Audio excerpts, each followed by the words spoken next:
First off, rest in peace, neighborhood nip. I ain't crip, but I'm on that neighborhood shoot. Building businesses that black own.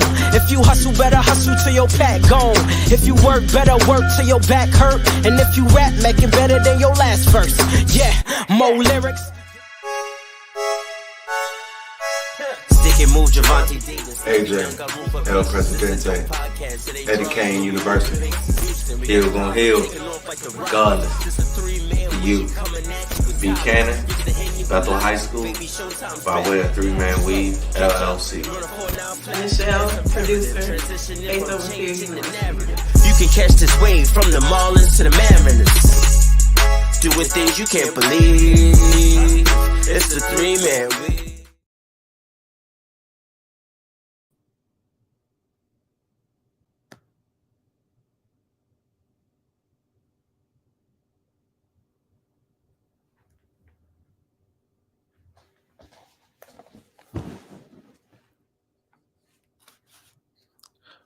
Well, damn. Where everybody at? That's crazy. Usually I'd be surrounded by Hill, Cannon, you know what I mean? Nichelle on the production. Look like it's just me, man. Kind of crazy. I wish I had more people here with me, but it's your boy, AJ. Red Cup as always. Here with a solo episode of the 3-Man Weave. So it looks like we just going ISO today. Before we get started, man, make sure you follow us on Instagram at 3manweave_. You follow us on Twitter at 3manweave_. We are on Twitch. Make sure you join the Facebook group. Search us at 3-Man Weave Group. You will find us there. We have tons and tons and tons of great conversation, great debate, and we got some good jokes too. And just know it ain't all sports either. So, we just in there to have some fun, have a good time. This is episode 177. Today is December 1st, around about 7 o'clock, get us a little pregame before the Thursday night game. And we got a lot to talk about, man. And it's a lot of heavy shit that's going on. And this one might be a little bit racy, but we're gonna see how much fun we can have and what we can really get into and really break it down. I was hoping my guy Ross would be in the chat because we got some football to talk about. And of course, we had a good little rivalry game. But what I will start off with, let's go ahead and get into some basketball. We had some great performances last night. First off, we had Jason Tatum. That boy is cooking right now, man. And I really don't know how much longer we going to be able to keep him out of that conversation. I know Luka gets a lot of that next up. Giannis is the guy that everybody looks for as the best player on earth. Steph Curry, he's also still holding on to that crown because he is the defending champion. But that boy Jason Tatum is a dog, and I know Joe Mazzulla stepped in for Ime Udoka after Ime's transgressions that have been uncovered this offseason. But I think we have to, really give Jason Tatum a lot of praise because Ime Udoka, he unlocked something in Jason Tatum. He turned him into a playmaker, man. And I believe that it is going to be really, really hard to keep him out of this playoff conversation for the entire season. I don't think this is just going to just be some, he's going to get hot and he's going to cool off. I think that slump, that young man slump that's long gone. So Jason Tatum, man, we got to really watch out for him. I think he's really going to be a force. And those dudes, they the defending Eastern Conference champions, so they're not going anywhere, and it's not going to be just something that you can get them up out of there real easy. So I'm definitely keeping my eyes on Jason Tatum, but I also got to give a shout out to my guy, man, Devin Booker. dropped 51 and 3/4. He cold-blooded. He doesn't always look the most athletic. He's not the most athletically gifted, but he's just smooth as hell on the court, man. And I think I wish Hill was here because Hill said our championship window is closed. And I told him, there were some things that we needed to do, but I don't think it's, I don't think it's closed. And I believe, having the core group of players that we have, continues to at least keep us in the conversation. And we are, we're a regular season team, and we've done this in the regular season, and we at that point where we need to see it in the postseason. But what I will say is, man, Chris Paul has been out for a couple games, and in his absence, it has shown us what I've been needing from this team. It's been showing that, hey, Campaign, you can be this backup point guard that we saw when you guys made that run to the finals. We have the wing depth. We have the scoring outside of Book. We have the playmaking. We have the aggression from DeAndre Ayton. And since Chris Paul has been out, DeAndre Ayton has slowly come along and started, putting his imprint on the game more and more. And I think this could be a positive for us going forward, because I do believe doing this without Cam Johnson and doing this without Jay Crowder says a lot. I believe a Jay Crowder trade will be coming sometime this month. I'm not sure for who. I'm not sure how many teams are going to be involved, but I do think a deal is going to be made. And with that deal being made, I think it can help bolster our lineup, and it can, make us a threat. And say what you will about the West, I still think it's, pretty wide open. And with it being wide open, I believe our championship window is still open. So, Hill, when you watch this, just know we ain't dead. We ain't dead. We got a shot. But I know we are a majority football, boxing, basketball, sometimes baseball pod, but we do cover all sports. And the global game is going on right now, the World Cup. And, I've said this on the pod before, I'm a big fan of the World Cup and just, soccer in general. And shout out to my guy, Kristen Pulisic, who sacrificed his body in that Iran game to get us that 1-0 victory. But something happened with one of the USA captains prior to the game with an Iran reporter. And I feel like the reporter asked a very, very good question and a very valid question. And I think Tyler Adams answered it and had a very, very well thought out and coherent response. Take a listen. Not Iran. Please, once and for all, let's get this clear. Second of all, are you okay to be representing a country that has so much discrimination against Black people in its own borders?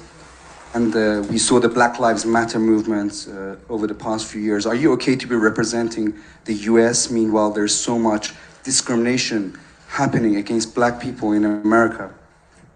My apologies on the mispronunciation of your country. That being said, there's discrimination everywhere you go. One thing that I've learned, especially from living abroad in the past years and having to fit in different cultures and kind of assimilate into different cultures, is that in the U.S. we're continuing to make progress every single day. You know, growing up for me, I First of all, you grew up in a white family with obviously an African American heritage and background as well. So I had a little bit of different cultures, and I was very easily able to assimilate in different cultures. So you know, not everyone has that ease and the ability to do that, and obviously it takes longer to understand. And through education, I think it's super important. Like you just educated me now on the pronunciation of your country. So yeah, it's a process. I think as long as you see progress, that's the most important thing. So we're going to start off. I'm going to start off with the reporter's line of questioning. I don't believe his line of questioning was disrespectful. I don't believe his line of questioning was necessarily out of bounds. But I do believe he was fishing. And, you know, Iran and USA, we might have a checkered past, you know, as a country with those in the Middle East. So I 100% kind of get his framing of his questioning. But what I will say, there is a lot going on in Iran that Tyler Adams could have questioned him about, and are asked him, are the Iran players proud to be representing their country for some of the things that they represent? But I don't think it was the time nor the place to do those things.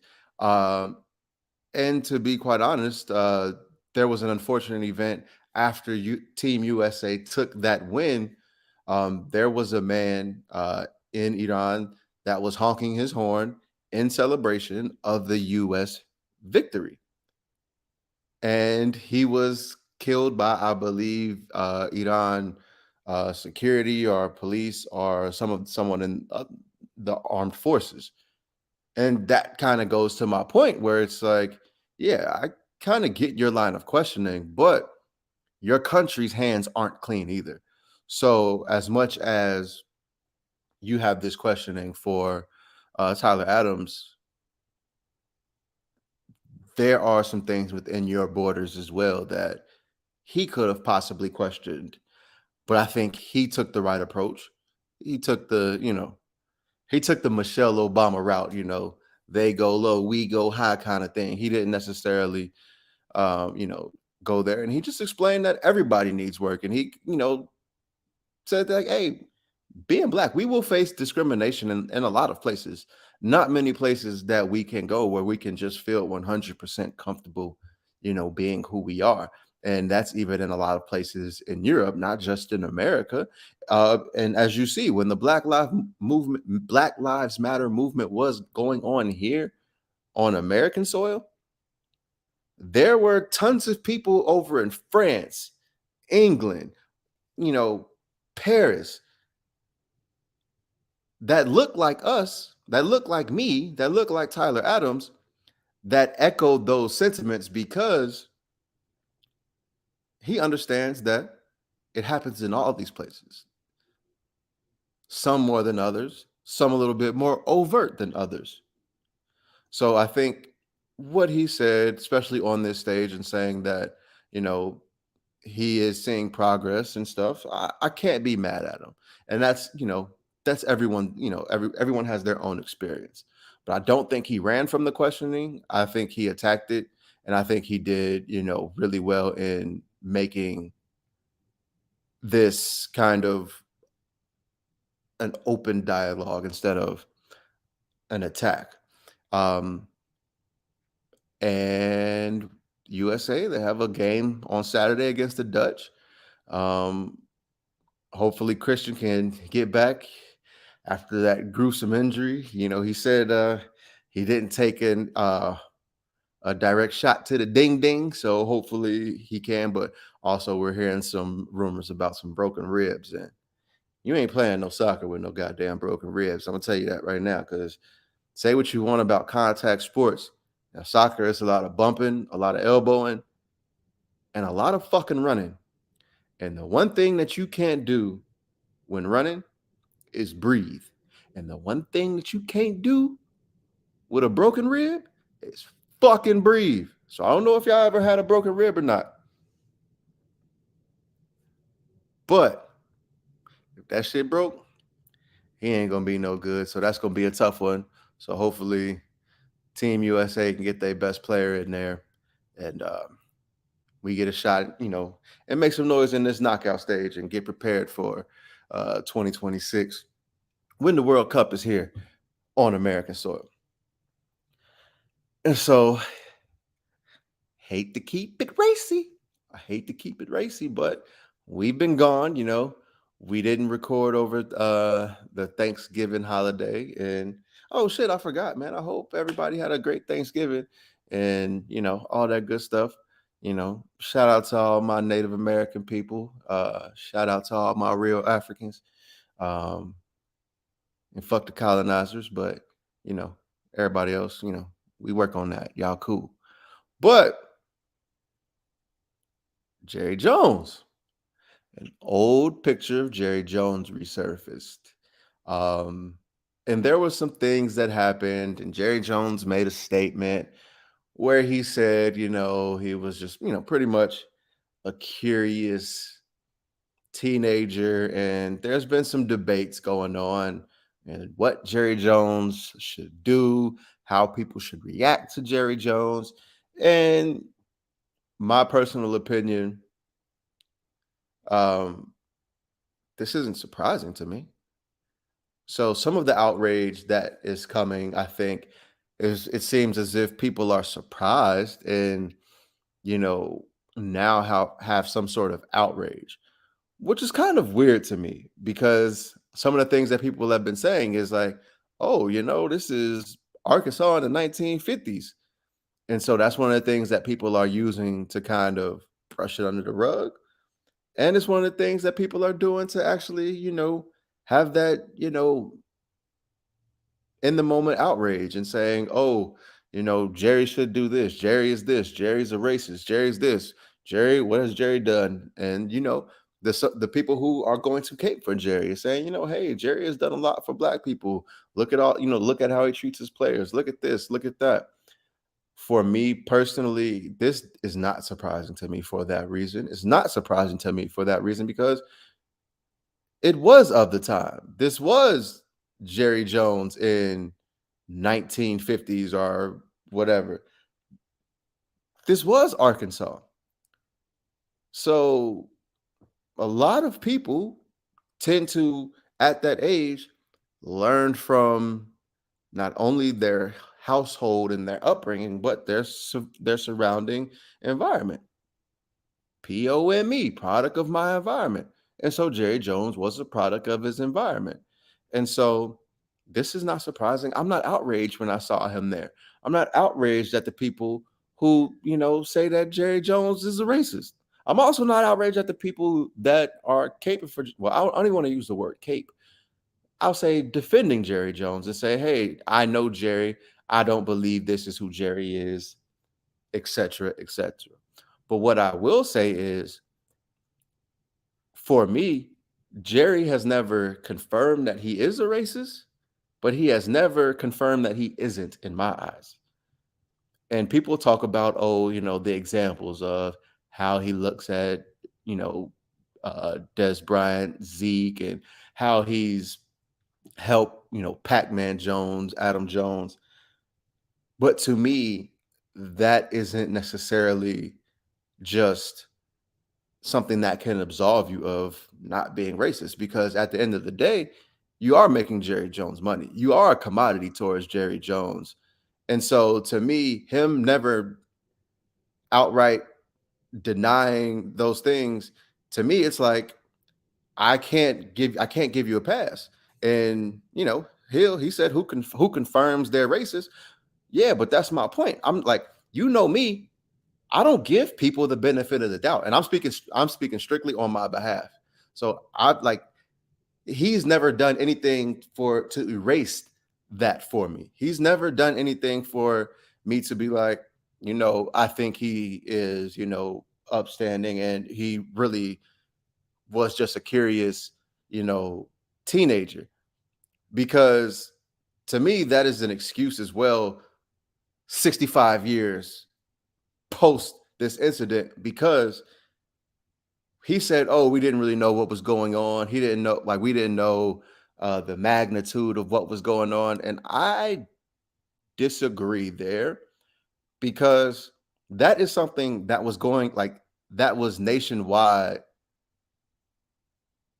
news coverage. That was something where the school in that same state, I believe it was in that same city also, they were calling out the National Guard to prepare. So I can't just say, "Oh, I was a curious teenager. I didn't know what was going on." It was a possibility that, hey, I just want to see what's happening. And he ended up in the wrong place at the wrong time. But I'm not necessarily buying, I didn't know what was going to happen and what was going on, because you did know what was going on. And this is my thing. In that statement, it was a lot of just trying to cover my own ass, a lot of CYOA. Not necessarily saying, this is something that we can't stand for, and this is something I'm glad that we are working hard to root out, and racism is bad, and there's no room for racism here in this country, anything along those lines. And that's what I mean when I say he has never done anything to make me feel that he is not. And that's my point there. And Jay Will, I'll give you a clip of what he said. He has some great comments on that as well. Sure. I just want to specifically ask Jerry Jones to denounce racism. I think it's very important with where we're at in this time in history right now. I didn't hear him do that with Colin Kaepernick. His silence was heard all over the country as related to George Floyd. And here was another opportunity where, frankly, Stephen A., I felt like his answer felt to me it was above approach, right? He was above the matter. In the end, we will remember not the words of our enemies, but the silence of our friends. Mm-hmm. Jerry Jones, our friend. I think that's very important. And I say that because I don't condone the 14-year-old kid doing that. Like, I agree with you. We're on the same page, 14-year-old kid, curiosity. Yeah. But sometimes in life, there's good people and there's bad people. And what happened on his commentary when he was addressed about this, which he had multiple days to think about, the direct quote was, "I don't know that I or anybody anticipated or had a background of knowing what was involved. It was more of a curious thing." Mm-hmm. Why is Jerry Jones absolving the hundreds of people who were around him who had different intention? Why is he speaking? I think he made some really great points there, where, that last point where he's saying, why is he, absolving those hundreds of people around him? That's big. And that's also very important, because I believe that was an opportunity to say, hey, there is a lot of that still going on in this country, and we have to continue to work to get better. So he may be someone that didn't understand what was going on, but everyone there was not. And not everyone there didn't know what was going on. Not everyone there was just curious, and not everyone there didn't have any intentions. So I think that is something that needs to be discussed. And I think Jerry missed the boat there. And that just one of those things where it's like, none of this is surprising to me, because, in my eyes, he's never done anything that would make me feel like, hey, I want to, help root this out and be someone that is going to be an ally. And Hill says, his answer wasn't above, I think Jay Will, he used it wrong. It's above reproach, not approach. He stood there and immediately answered, but I definitely like what Jay Will did. He's consistent on his stance. Yes, he stood there immediately, but also he stood there because it came out. And that's also one of my things. Like, it's like, no one is like, people who get caught for old tweets, they're only sorry because it came out. Not necessarily sorry because I said it. You know what I mean? A lot of times people try to, gloss over the actual things that what they said, and they'll say, I'm sorry if I hurt anybody, or if I did this, or if this happens, instead of actually, using direct language and saying, hey, this is hurtful. I understand what I said and how people perceive me now because of what I said. And because of that, I have a lot of learning to do and a lot of internal, critiques and criticism that I must do to become a better person. Not just, oh, if I hurt your feelings, then I'm sorry. Like, you can't take that. Like, you can't take that to your significant other, and that works. Like, oh shit, if you mad, then my bad, I didn't mean it. No, take accountability about your actions. How can you get better? And I think, to me, I believe that is one of my issues with this statement. And Hill says he did exactly what you want Kyrie to do initially. You may not agree, and that's okay. But also, one of the things that I said about Kyrie is I feel as if what Kyrie is doing, he is not the person to fully articulate what he wants to say.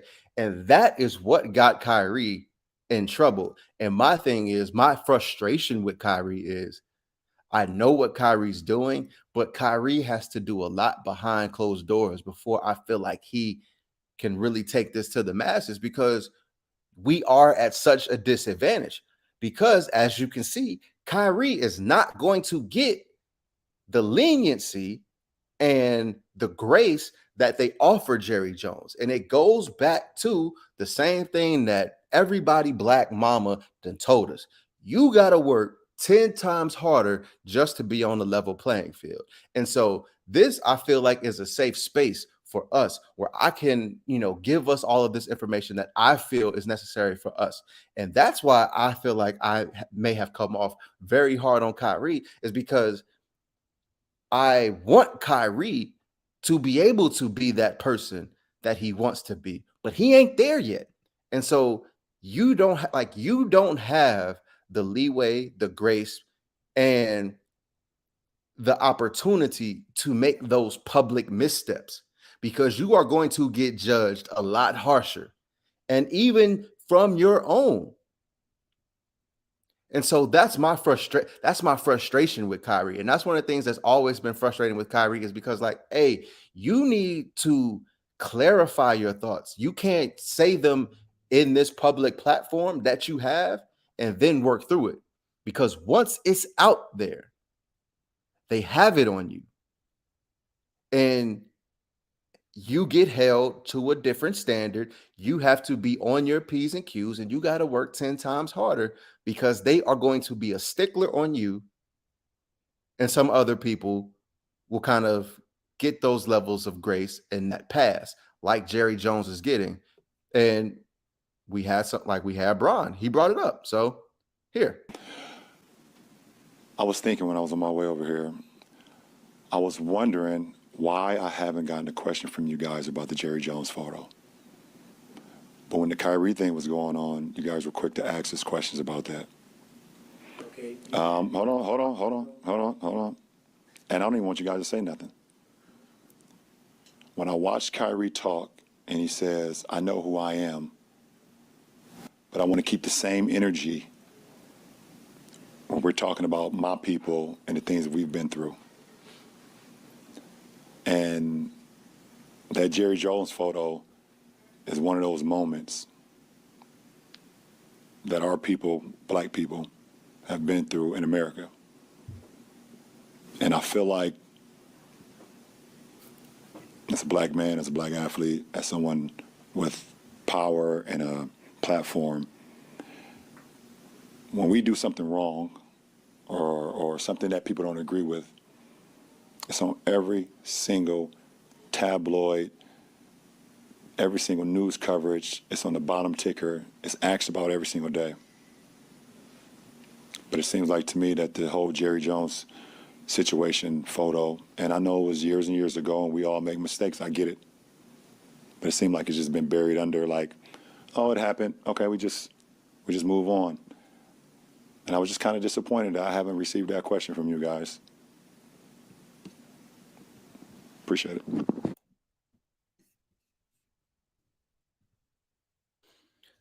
I want to jump into something that LeBron said here and kind of expand on that point. He said, kind of when someone black says something that people disagree with, it's on every tabloid, it's on every news outlet, it's on every network, and it's on every, at the ticker on every sports network. I want to expound on that and say, when that happens, when there's something that a black person says and a black person disagrees with, every black person has to answer for it. They start going and asking LeBron. They start going and asking, the Steph Currys. They start going and asking all of these prominent black athletes, these prominent black media, people in the media, artists, whatever, for their thoughts and where they stand on it. And they ask them to take a stand on that. And it's funny how when someone white does it, they do not have to take a stand. They do not get asked about it. They do not get put on the spot and have to condemn something, condemn a person, push a person away, things like that. So it's like, yeah, well, not every athlete, just Bron. Yeah, Bron is always going to be the number one target when it comes to stuff like this. And that's why he had that issue where it was like, hey, just shut up and dribble. And to me, once again, I think that is, that is unfair. And this is an amazing point by Bron to make sure that he doesn't let this just go. And regardless of where you stand on this Jerry Jones photo, I believe he's in the right space to ask this question because it's very convenient that we just had Kyrie come up and everyone is asking, hey, why isn't Bron saying something? Hey, Bron, what do you think about this? When is Bron going to give a statement? Shoot, I think Bron is anti-Semitic because he ain't said nothing yet. And he say something about everything else. So for them to, never have questioned this, and I think this has been about, almost a week since this photo has came out. So that was a very poignant point. But it's also something that I want to make a point of when something bad happens to black people, when it's something that has to deal with racism and police brutality and depression. Guess who they call first? Black people to explain. When George Floyd was murdered on your television, ESPN, Fox Sports, MSNBC, CNN, they called black people to explain. When Trayvon Martin was murdered, they called black people to explain. And so my thing is, why when something that black people have to deal with and it's something that is traumatic to us, why aren't you calling on these white people, these white names, these white, prominent figures to denounce these things, to step in and say, hey, there's no room for this. And we do not associate with these actions. And this person is evil. This person is racist. What this person is saying is xenophobic, racist, anti-black, whatever. They don't have to answer for that. They just get to report on it. Hey, George Floyd was tragically murdered and this, and that.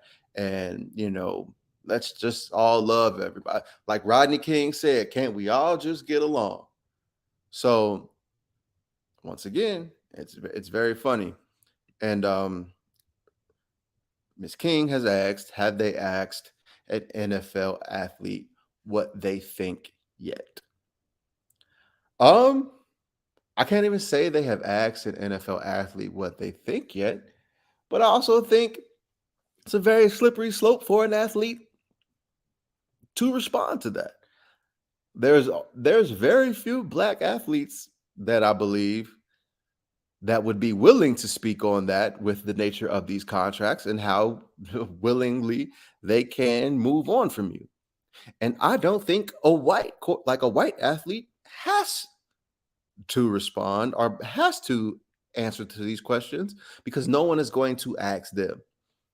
Just like when those emails were leaked from John Gruden, it wasn't like you had a whole bunch of owners, GMs, and head coaches just coming out and being like, "Oh yeah, nah, we denounce that. That is something that we cannot have in our game." These owners ain't speaking up on Jerry Jones the same way they ain't speaking up on Daniel Snyder, except Jim Irsay maybe, because they like, well, shit, you might go through a little bit more archives, you might find some shit about us. Because I've been, like I said, I've never said that Jerry Jones is a racist, and I'm not saying that he ain't one, but it was one just a couple of years ago. Bob McNair, that motherfucker was racist. I can 100% guarantee that motherfucker was racist. So no one had to speak out about him. No one had any issues, being in those owners' meetings with him. And shit, Jerry Richardson while he was there, and shit, some of them Haslam's, Jimmy Haslam. Man, I ain't even gonna get into all that because I don't want to get us, shut down while everybody ain't here. But what I will say is, it's very poignant. Shit, Deshaun Jackson, when he tweeted a scripture from the minister Farrakhan, boy, did he have a lot of apologizing to do. Riley Cooper said, "Hey, I beat all you know what's up in here." No one had to come out and denounce him and condemn him. No one had to be like, "Hey, let's get him up off the team." So that's the point. And Hill, boom. Like, I'm 100% convinced.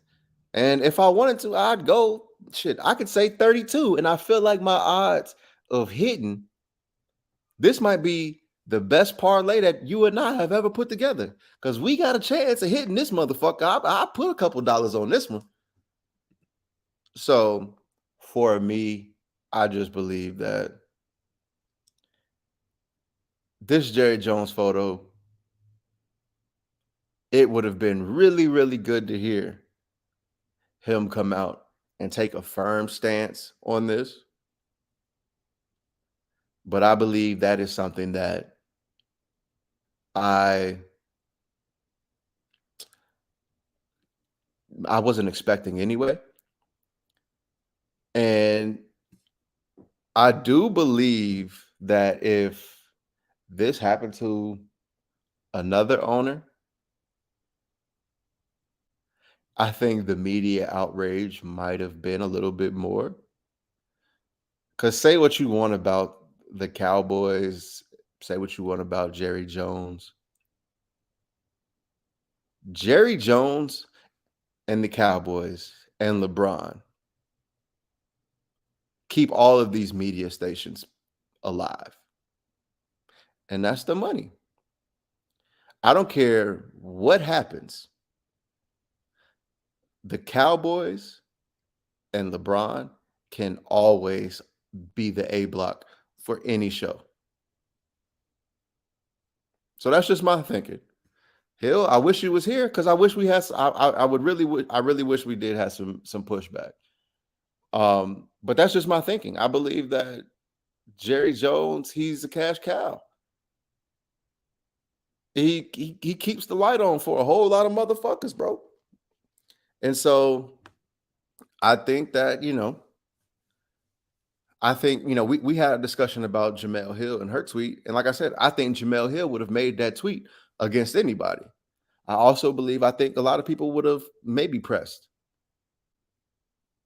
And I get your point here where you say if this was another owner, it would get less recognition than it already is. And I'm torn on that because of Daniel Snyder. But Daniel Snyder also just keeps fucking up. So I just don't know if Daniel Snyder is he's just always in the media cycle because every 2 weeks this motherfucker is fucking up, or if it's because people are a little bit more willing to, press the issue on him. So, I think that is something that, we can talk through, and hopefully that, if this stays relevant, next week you and I can get to this a little bit more and discuss this a little bit more. But another thing that I want to talk about, to lighten it up, we getting there in the playoff race, man. It's slowly locking up, and some teams are still they're starting to, rise to the occasion and separate themselves from the rest. I believe that regardless of record, I said it when we dropped our power rankings. To me, the Chiefs are the best team in the NFL, and I understand the Eagles. The Eagles are humming. The Eagles are really, dominating and putting their mark on and been pretty consistent. And I really like the Cowboys. I think, Hill knows this. I like what the Cowboys are doing. I like what the Cowboys, pose as a threat, especially now that they have Dak back and Kellen Moore is being consistent with this run approach that they have going on, that they found when they had Cooper Rush. And I believe that this is going to make them a threat going forward. But when it comes down to it, I believe the Chiefs, regardless of any game that they go into, have the big joker. And because they have that big joker, it just makes me feel that before any games are played in the postseason, they are the team to beat, regardless at all times, just because more likely than not, in the playoffs, you usually look towards who has the best quarterback. And when it comes to quarterbacking, it's Patrick Mahomes and then everybody else. Everybody else can, fall into that tier as they may. And, I said it going into last year's postseason where it was, some things that I was, unsure about with Josh Allen. And, he was on that trajectory and he proved me wrong. He didn't really make those bonehead plays like he had in the past. But I don't want to hear nobody in the conversation with Patrick Mahomes until anyone does anything remotely close than what Patrick Mahomes has been doing. Patrick Mahomes is MVP. Patrick Mahomes has not been in the AFC Championship game since he became a starter. And had it not been for the most ridiculous Bengals defensive performance ever, by shutting Patrick Mahomes out again for the second time in a second half, they would have been in the Super Bowl, and I think they were the better matchup for the for the Rams. I hate to say it, because their offensive line was better than ours. And it came down to offensive line play, and we couldn't hold up, and that's why we lost.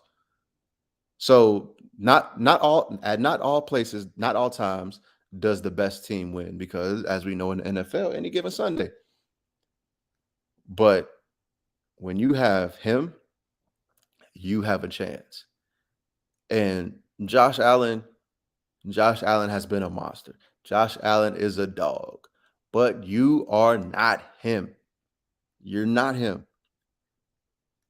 And you know another motherfucker that I need to get out of this conversation with Patrick Mahomes, and he ain't even in the conversation with Josh Allen?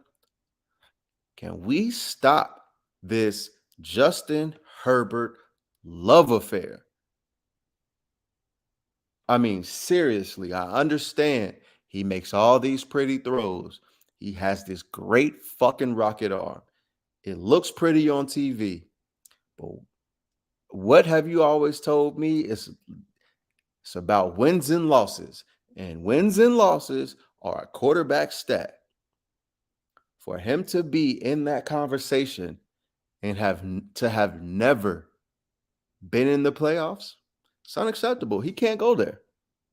He can't. He cannot. Because you don't have the accolades to be in that conversation. Yeah. You are an MVP favorite coming off a season where if you would have just beat the Texans, who had a top 5 pick, if you would have just beat the Texans, you would have been in the playoffs. You would have had everything sold up where that Raiders game would not have mattered. So I don't want to hear about those pretty throws that you threw on all those consecutive fourth downs, but your team lost it in overtime, I believe. I don't want to hear that, because that game wouldn't have mattered. That game shouldn't have mattered. It was the Texans. And if you take care of that. You take care of that. I don't want to hear, he's, going to be in that division dominating with Mahomes and giving Mahomes hell for the next 10 years, because you Mahomes' son right now. You shouldn't even be in that conversation. And say what y'all want. He's not in the conversation. It's Lamar Jackson. Lamar Jackson was a unanimous MVP. He was and is that Ravens offense. Everyone's telling me about, Justin Herbert hasn't had Keenan Allen. Justin Herbert hasn't had Mike Williams. He's been out there throwing to Josh Palmer. He ain't got no offensive line. So, who you elevating, bro? Lamar Jackson is out there with goddamn Demarcus Robinson, and Deshaun Jackson might be his best receiver. Do we all know how old Deshaun Jackson is? And everybody want to tell me, he got Mark Andrews. Yes, Mark Andrews is a dog. But when your best option and your only threat is a tight end, it's very simple to guard your passing game. But yet, all these games that the Ravens have blown leads, it comes down to Lamar and on his shoulders. But yet, when Justin Herbert doesn't get it done, it doesn't fall on his shoulders. To have a homer bias here, why isn't Joe Burrow in that conversation with Josh Allen? I'm not going to put him in there with Mahomes, because, like I said, nobody is in that conversation with Mahomes. But why is nobody talking about Joe Burrow being one of those guys? He doesn't have the strong arm like Josh Allen. He doesn't have the strong arm like Justin Herbert. But you know what he does? He wins. He wins. And the moment he stepped in the building, this entire team changed. Justin Herbert was the rookie of the year. Yes, he was. But before Joe Burrow tore his ACL, he was on pace with Justin Herbert for those rookie passing records, and it was going to be a competition. So it's not just like, oh, Justin Herbert is eons above Joe Burrow. And Joe Burrow has done a lot of things that Justin Herbert hasn't done. Justin Herbert ain't won a playoff game yet. Justin Herbert ain't even got to the playoffs yet. Justin Herbert ain't run a road playoff game. He ain't won a road playoff game in Kansas City. He ain't won a road playoff game in the AFC Championship in Kansas City. Josh Allen ain't beat Patrick Mahomes in the playoffs. Joe Burrow beat those Raiders that Justin Herbert couldn't beat to get in the playoffs. Joe Burrow did that. Look at Joe Burrow's numbers this year. They better. I think that we need to, work on this love affair in this market that everyone, is the small market team that no one is believing in. So that's just my thoughts. So, hey, Justin Herbert, you got to show me, dog. You got to show me. Y'all hate Dak. What Dak got? Dak got a playoff win. Lamar Jackson, he can't throw the ball. He's not a pocket passer. What he got? Playoff win, MVP. Shit. Kyler Murray made the playoffs. Baker Mayfield made the playoffs. Where you at, Justin Herbert? You got a lot to show me, dog. And I think you're a great player. But what is it going to translate to? And that's one of the reasons it was always Joe Burrow when it came to that draft. He contributes to winning. He went to LSU, turned it around. No one even knew, you was like this at Oregon, because it was just like, hey, he got some, he got a good arm. He's a bit inconsistent and stuff like that. But did you contribute to winning? You have not. We have never seen you contribute to winning. And if wins and losses is the quarterback stat, it's not looking good for you right now, big dog. Where you at? Got a lot to show me. And for that is episode 177. I'm AJ. Got my red cup. Make sure you hit that thumbs up button on this episode. Share it to all your friends. I guess some of the fours didn't get the memo, but y'all better watch it back. I'm talking to you, Ross. You lucky I didn't talk Bengals Titans today, because I was waiting on you to show up. But it's cool. Make sure you follow us on Instagram and Twitter at 3manweave_. Make sure you join the Facebook group. Search 3Man Weave. And please email us some questions.